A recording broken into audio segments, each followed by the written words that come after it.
Hey guys, today we're going to be talking about theme, the search for meaning. So previous to this discussion, we have talked about main idea.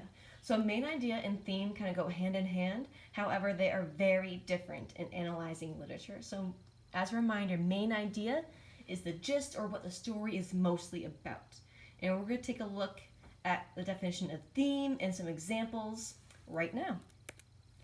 So what is theme? So theme overall, it's the life lesson, the meaning, the moral, or the message about life or human nature that is in literature. So we first read about it in literature and we take it from literature and apply it to our everyday lives. So it's something that should be a big kind of lesson that we can take away from the book and really kind of bond with that life lesson. So if you've ever heard of the genre fables, fables are known for having morals or life lessons, and we're going to look at a fable later on in this slide. So in other words, theme is what the story teaches to the readers. Themes. A theme, it's not a single word, it's more of a sentence, and you don't have to agree with a sentence, you don't have to agree with this theme to identify it. So in other words, we aren't looking for, when someone asks you to find a theme, they aren't asking for what you think the theme is to your life or your opinion. It's asking for what most people can agree with. All right, some examples is money can't buy happiness, which essentially means that they're trying to get at, although money is something that we all like, I mean, let's not deny it, we all want money, we all like money, but ultimately it isn't something that is going to provide us depth or profound happiness. It might make us happy on the surface, but it's not something that's going to make our heart happy. Furthermore, love is going to make our heart happy, or family, friendships, relationships. That's what this message is trying to get at. The second one is don't judge people based on the surface, aka don't judge a book by its cover, a saying you guys have probably heard. And this is very relevant in the movie Shrek. I'm not sure if you guys have ever watched that movie. If you haven't, please watch it. It is an awesome movie. It's one of my favorite movies, particularly because of this theme or message of the story. So if you are unfamiliar with it, it is about a green, big, ugly ogre who everyone misunderstands. All they see is the surface of this ogre and they judge him based on what he looks like, essentially. However, as described by Shrek in the book, he goes, you know what? Ogres are like onions. They have layers. If you peel back the layers, you will learn more about me, and maybe you'll get to like me. So what I like about that is he's basically where he goes, hey, you know what? I'm nothing much to look at on the outside, but get to know me, and you might want to be my friend. That's essentially what he's saying, and I really like that message. All right, so let's unpack this little short story. What is theme? Jane was so excited. She had a pack of Starbursts in her lunch, and she had been looking forward to eating them all morning. Lunch finally came, and Jane sat down to eat her Starbursts when her friend, Hannah, sat next to her. Let me get the pink ones, said Hannah. Jane liked the pink ones best, but she thought Hannah was funny, and Jane wanted Hannah to like her. So Jane gave Hannah all of her pink Starbursts. Before Jane was done giving Hannah the pink ones, Carrie sat on the other side of Jane. Well, let me get the red and orange ones. Jane, remember when I gave you that Snickers? Jane didn't remember that, though she did remember when Carrie ate a whole Snickers in front of her. But Jane thought Carrie was cool, so she gave her the red and orange Starbursts. Well, as it turns out, now that she only had the yellow ones, Jane wasn't so excited about eating Starbursts anymore, because she gave all the good ones to these people who were just trying to get her food. All right, example answers. So here are some examples of theme that we can take from this story. So you can't buy friends. That's the first possible answer. So let's take a look back at that. So our first hint in the story where it says friend, and we say friend, like quote unquote friend, Hannah. So this girl comes up to her and says, I want the pink ones. And Jane's like, okay, well, you know what? I mean, I want Hannah to like me as a friend, so I'm just going to give her it. I'm just going to feed into it.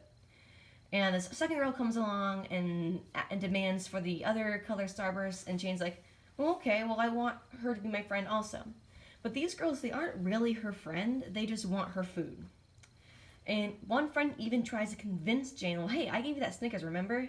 And Jane even can acknowledge that she never gave her the Snickers, but she doesn't care. She just wants this girl to be her friend. So you can't buy friends, meaning true friends won't just like demand things of you. They might ask, but they'll respect a no. The second one is not everyone is your friend. It's kind of like a watch your back kind of situation. And not everyone can be your friend. It's really difficult to be friends with everyone. And you can kind of know who's your friend and who's not your friend based on how they act around you. For example, these two girls, they were demanding Jane to give her candy, and Jane just gave them the candy. Alright, so identifying theme. So themes are not explicit, and what that means is they're not clearly stated. So in a story, the story isn't going to say, well, the theme is this. The readers have to search for a theme after reading and maybe even possibly rereading. They are implied, which means kind of hinted at. And they're in popular stories, the theme repeats and it carries throughout the story, which means there are many instances and details and events that prove the theme's existence. The last thing to note is themes are bigger than the story because it can be applied to the world and to life. So let's go back to this. Don't judge people based on the surface. Don't judge a book by its cover. That's the theme of Shrek. However, that's a very common theme in life too. That's probably one of the more common moral statements that I've ever heard of. Don't judge a book by its cover. Although it's relevant in this story of Shrek, that is something that can be applied to real life. People every day face that issue. So that's kind of what theme is. You should be able to pull it from the story and apply it to real life. Alright, themes are about the big picture. So when we go back to the story about Jane and the Starbursts, you shouldn't derive that not yellow Starburst tastes bad, because if you go back to the story, she's not excited to eat the yellow ones. Those ones aren't her favorite. But although that's true for Jane, we can't really identify with that. Yes, yellow Starbursts might taste bad, but they might not taste bad to everyone. Or, Carrie and Hannah are bad friends. That's not a theme. That's just a detail, an element in the story. And the reason why that's not theme is because not everyone knows a Carrie and Hannah. Carrie and Hannah are bad friends.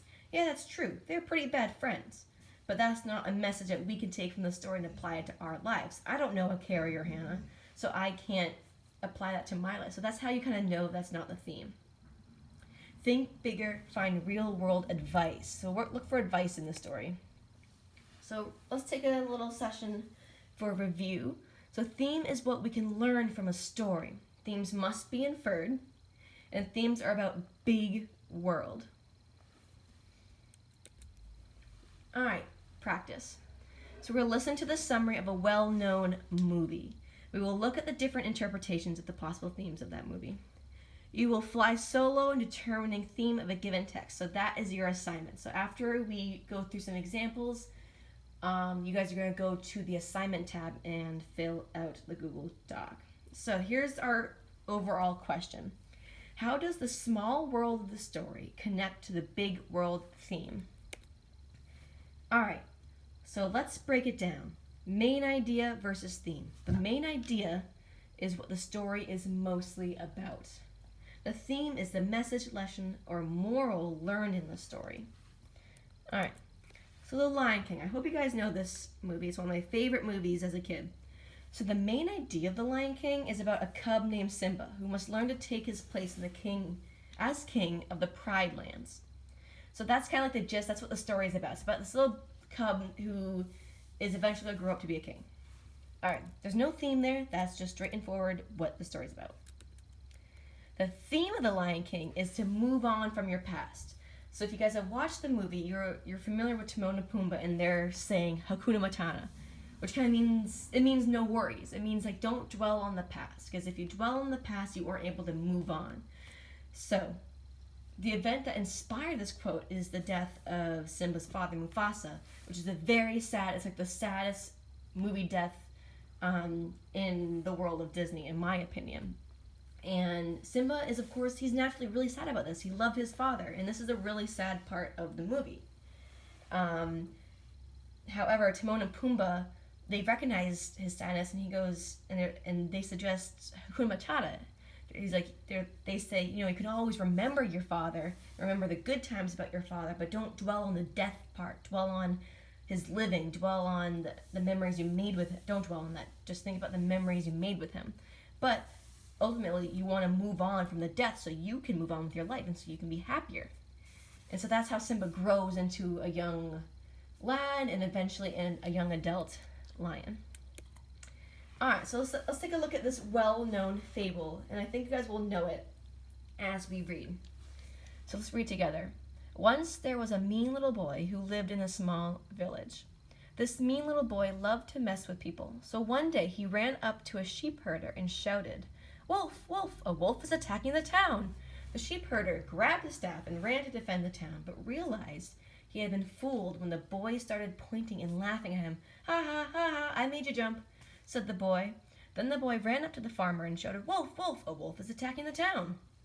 The farmer grabbed his pitchfork and ran to defend the town, but when the boy started pointing and laughing at him, he realized he had been tricked. And it's implied that the boy keeps doing this to random people in town. As the boy went back to his family's farm, laughing about the funny tricks he played, he saw a real wolf in his father's chicken coop. As the wolf ate all of his father's chickens, the boy screamed over and over again, "Wolf, wolf, please help us!" But nobody came to help him. So you guys may know this fable. It's an Aesop fable. You guys may know the name of the story as The Boy Who Cried Wolf. So the main idea of the story is it is about a boy who tricks people into believing there's a wolf invading the town. But when an actual wolf comes around, no one believes the boy because he kept telling all these lies. So they're like, "Oh, whatever, he's probably just lying." The theme is "Don't Cry Wolf," which translates to don't trick people, don't deceive people, because if you keep doing that, they're going to learn not to trust you. So when something bad actually happens, they're not going to come helping you. So that is The Boy Who Cried Wolf. And that's the end of the slideshow. If you have any questions, please comment in the assignment and stay tuned for the video.